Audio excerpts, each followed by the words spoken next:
How to create a Picsart account. So let's get started. So if you want to create a Picsart account, so to do that, what you have to do is first make sure that you have installed Picsart application.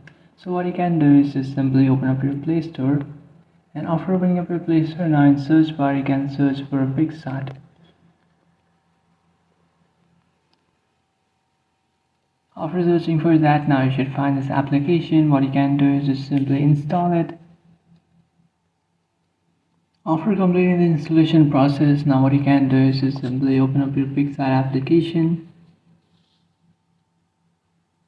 And after opening it, now in order to create an account, just simply tap on create an account. And after tapping on that, now you just have to enter the email address that you would like to create your account with.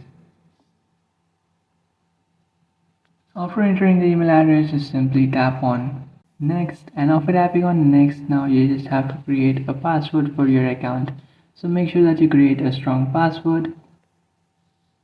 So after creating a password, just simply tap on next, and after tapping on next, now you just have to pick a username.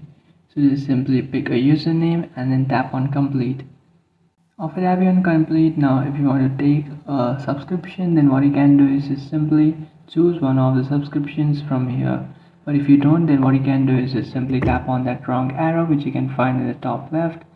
And after tapping on that, now you just have to select what brings you to Picsart. So just simply select hobby or any other thing that you like and then tap on next. After tapping on next, what are you going to create? Just simply select any one of those options and again select the preferred hobbies, and after doing that, just allow your files. And after allowing it, here you can see guys, you have successfully created your Picsart account. So that's it guys, this is how to create a Picsart account. If you find this video helpful, don't forget to like and subscribe to our channel. If you have any doubts, feel free to comment below. Thanks for watching.